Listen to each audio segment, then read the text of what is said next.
তো বন্ধুরা, আজকে আমি কথা বলবো বাচ্চার ঠান্ডা লাগা নিয়ে, সর্দি নিয়ে কথা বলবো আমরা। তো আমরা অনেক সময় দেখি যে বাচ্চার ঠান্ডা লেগে গেলে, নাক বন্ধ হয়ে গেলে বাচ্চা কিন্তু ভীষণ কষ্ট পেয়ে থাকে। বাচ্চা রাত্রে ঘুমোতে পারে না এবং বাচ্চা কোনো খাবার দাবার খেতে পারে না, এক প্রকারে ভীষণ কষ্ট পায়। তো এই জন্য কয়েকটা পদ্ধতি আমি আপনাদের বলবো, যেহেতু আমারও বাচ্চা আছে। আমার বাচ্চা 7 বছর বয়স হয়ে গেছে। আমার বাচ্চাকে নিয়ে কিন্তু আমি ভীষণ ভুগেছি। আর আমাকে কিন্তু পরিস্থিতি অনেক কিছু শিখিয়ে দিয়েছে। কোন পরিস্থিতিতে কি করা উচিত আমিও জানতাম না। আমিও আগে কিছু বুঝে উঠতে পারতাম না, কি করে কি করব। তো বাচ্চার বয়স যখন 1 বছর, সেই 1 বছর হওয়ার মধ্যেও কিন্তু আমাকে মোটামুটি 10 থেকে 12 বার কিন্তু ভীষণ ঠান্ডা লাগা, সর্দি কাশি এই সমস্ত নিয়ে ভীষণভাবে ভুগতে হয়েছে। তো আপনারা সবার প্রথমে আমি যেটা বলবো, ভীষণ কার্যকরী, শুধু বাচ্চা না বড়দের ক্ষেত্রেও কিন্তু যেটা ভীষণভাবে কার্যকরী সেটা হচ্ছে স্টিম বা ভাপ। এটা কিন্তু ভীষণভাবে এফেক্টিভ একটা ফর্মুলা। বড়রা যেহেতু স্টিম নিতে পারবে নিজে, বাচ্চারা কিন্তু সেটা পারে না।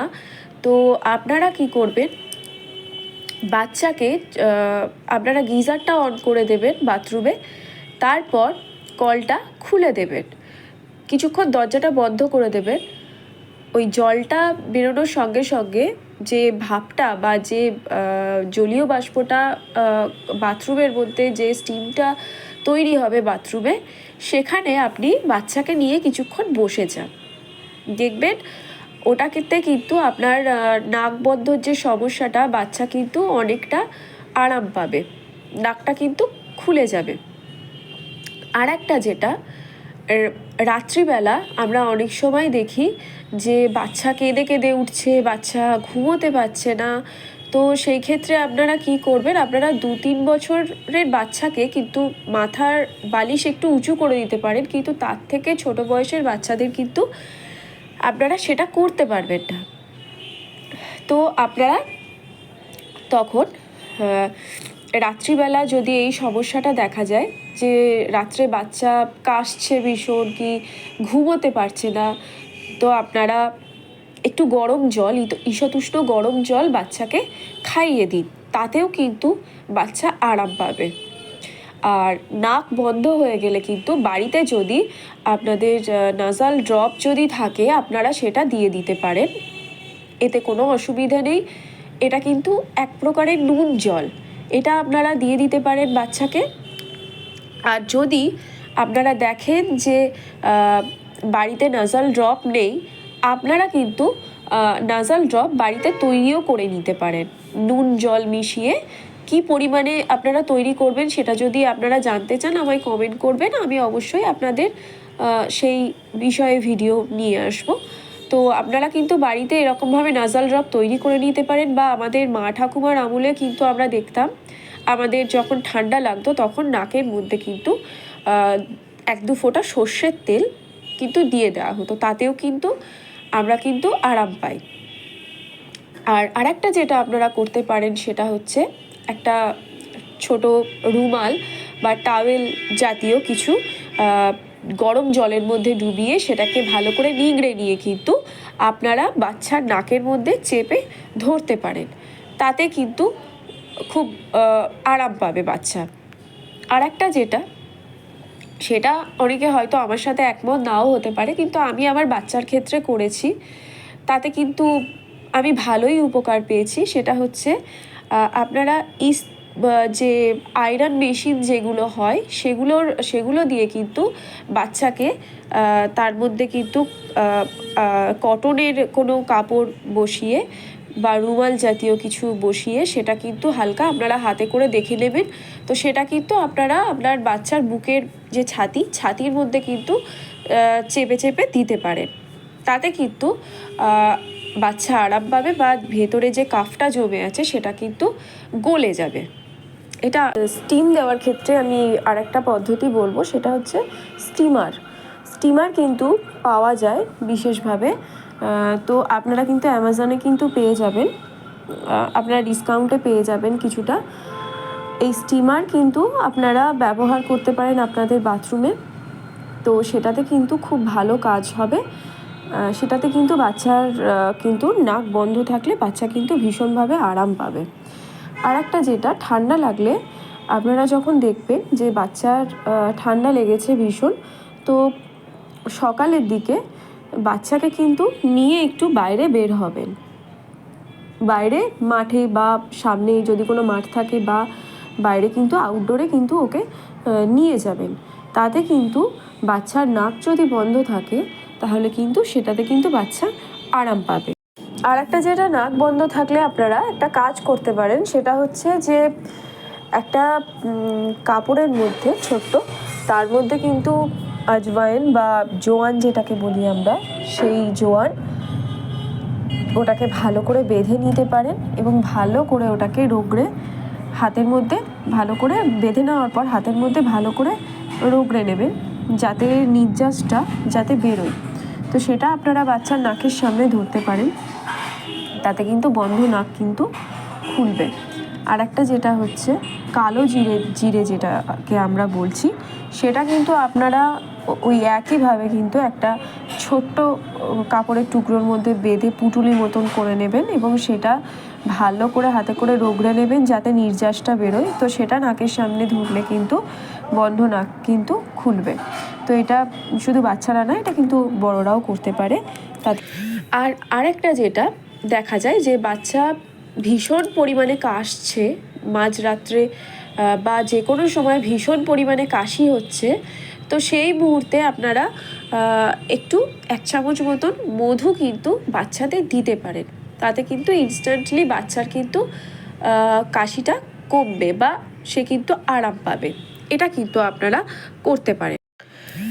আর বাচ্চাকে যখন আপনারা দেখবেন যে ভীষণ পরিমাণে সমস্যা হচ্ছে, বারবার ঠান্ডা লেগে যাচ্ছে, তো এমন অবস্থায় কিন্তু আপনারা রসুন আর সর্ষের তেল একসাথে ফুটিয়ে নিয়ে কিন্তু একটা কন্টেনারের মধ্যে কিন্তু সেটাকে আপনারা রেখে দিতে পারেন, ঠান্ডা হলে ভরে রেখে দিতে পারেন।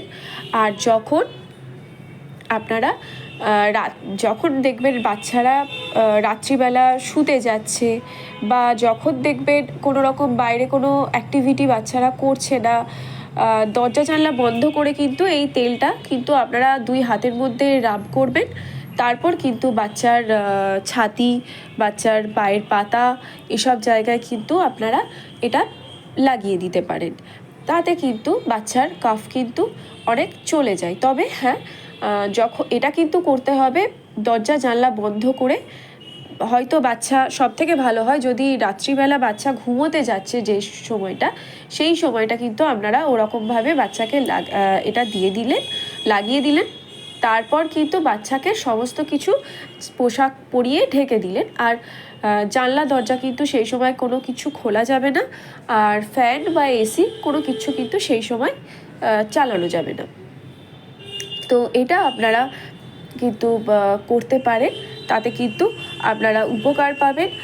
আর আরেকটা যেটা আমি বলবো, অনেকে মনে করে বাচ্চার যখন বাড়াবাড়ি হয়ে যায়, তখন আমি দেখেছি অনেক বাড়িতে মা ঠাকুমা বা পুরোনো দিনের মানুষ আছে বা আমরা অনেকেই কিন্তু মনে করি যে বাচ্চাকে ইনহেলার দেওয়া বা নিবুলাইজ করা মানে কিন্তু সেটা কিন্তু বাচ্চার কিন্তু অ্যাডিকশন হয়ে যাবে, সেটা কিন্তু বাচ্চার ক্ষতি হবে। সেটা আমি এক্ষেত্রে বলে রাখি, আমার নিজস্ব ব্যক্তিগত, আমি আমার বাচ্চাকে দিয়েই দেখেছি যে ডক্টর যদি বলে থাকেন যে নিবুলাইজড করতে হবে বা ইনহেলার দিতে হবে, এটা কন্টিনিউ চলবে। নিবুলাইজারটা তো কন্টিনিউ চালাতে আমার বাচ্চাকে কোনোদিনও বলেনি। যখন ভীষণভাবে ঠান্ডা লেগে গিয়েছিল তখন কিন্তু নিবুলাইজড আমার বাচ্চাকেও করতে হয়েছে। তো কোনো অসুবিধা নেই, আপনারা নিবুলাইজড করুন। এটা কিন্তু ওষুধের থেকেও ভালো। আপনারা নিবুলাইজড যদি করেন বা যদি ইনহেলার দেন, তাহলে সেটা কিন্তু আমাদের ফুসফুসে ডাইরেক্ট কিন্তু আমাদের ফুসফুসে গিয়ে মেশে।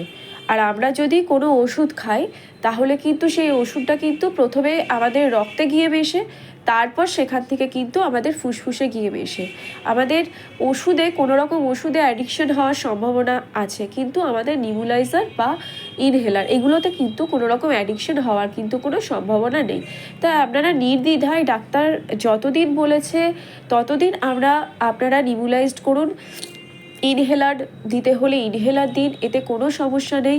এতে আমি মনে করি ব্যক্তিগতভাবে যে এটা কিন্তু ওষুধের থেকেও বেশি কার্যকরী। আপনারা নির্দ্বিধায় কিন্তু এটা ব্যবহার করতে পারেন। তবে হ্যাঁ, ভালো কোনো ব্র্যান্ডের নিবুলাইজার আপনারা ব্যবহার করবেন। অনেক চিপ কোয়ালিটির নিবুলাইজার পাওয়া যায়, সেগুলো কিন্তু আপনারা কোনোভাবে ব্যবহার করবেন। আর খাওয়া দাওয়াটা আপনাদের বিশেষভাবে খেয়াল রাখতে হবে। আপনারা কিন্তু চিকেন স্যুপ বাচ্চাদের করে দিতে পারেন। চিকেন স্যুপ বিশেষ করে শীতকালে তো ভীষণভাবে চিকেন স্যুপ, তারপর যে ক্যাডবেরি এই জাতীয় জিনিসগুলো কিন্তু আপনাদের বাচ্চাকে খাওয়াতে পারেন। এগুলো থেকেও কিন্তু আপনার বাচ্চার যে ইমিউনিটি পাওয়ারটা সেটা কিন্তু বুস্ট করবে, এবং আপনার বাচ্চার কিন্তু এই চিকেন স্যুপটা তো ঠান্ডা লাগার ক্ষেত্রে ভীষণভাবে কিন্তু কার্যকরী। 6 মাসের যারা 1 মাস থেকে 6 মাসের যারা বাচ্চা আছে, 6 মাসের বাচ্চাদের ক্ষেত্রে আমি বলছি না, তাদের ক্ষেত্রে মায়ের দুধই যথেষ্ট। মায়ের দুধের বিকল্প কিচ্ছু হয় না, মায়ের দুধের মধ্যেই সব কিছু থাকে। তো তার বেশি যারা বাচ্চারা 2 থেকে 2.5 বছরের বা 1.5-2 বছরের যে সমস্ত বাচ্চারা, তাদের কিন্তু আপনারা চিকেন স্যুপ করে দিতে পারেন। সেটা কিন্তু ঠান্ডা লাগার ক্ষেত্রে ভীষণভাবে কিন্তু কার্যকরী। থার্মোমিটার কিন্তু বাড়িতে সবসময়, ডিজিটাল যে থার্মোমিটার ওটা কিন্তু আমার বাড়িতে সবসময় থাকতো। থার্মোমিটার কিন্তু আপনারা বাড়িতে সবসময় রাখবেন। আর যে মিছরি যেটা, তাল মিছরি যেটা একটু হালকা রেড কালারের যেটা হয়, তো সেটা কিন্তু আপনারা বাচ্চাকে কিন্তু ফুটিয়ে তার মধ্যে তুলসী পাতা, তাল মিছরি, এটা কিন্তু আমি আমার বাচ্চাকে দিতাম। তো সেগুলো কিন্তু আপনারা বাচ্চাকে দিতে পারেন।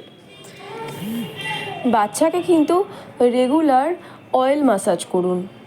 আপনি যদি খুব ভালো হয়, যদি আপনারা সর্ষের তেল, যদি ঘানির যে সর্ষের তেল যে পাওয়া যায় সেখান থেকে যদি নিয়ে আসতে পারেন, সেই সর্ষের তেল যদি আপনারা মাখাতে পারেন, সেই সর্ষের তেলের আমি মনে করি, একান্তভাবে বিশ্বাস করি যে বাচ্চার ক্ষেত্রে কিন্তু সর্ষের তেলের বা পিওর মাস্টার্ড অয়েলের কিন্তু কোনো বিকল্প হয় না।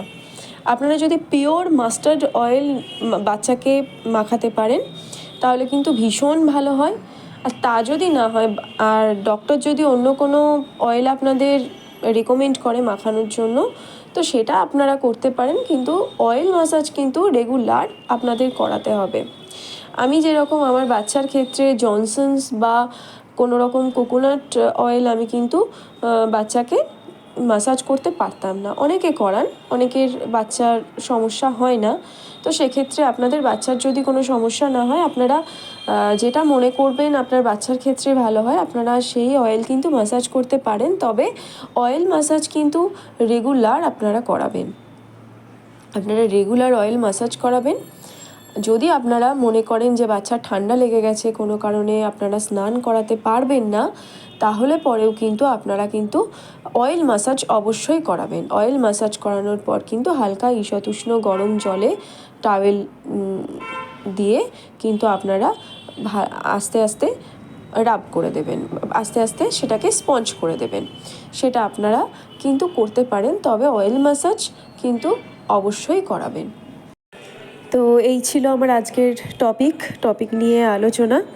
তো সবাই ভালো থাকবেন, সুস্থ থাকবেন, এবং বাচ্চাকে অবশ্যই যত্ন করুন, ভালো রাখুন। তো আজকের মতো এই পর্যন্ত, আবার পরে দেখা হবে।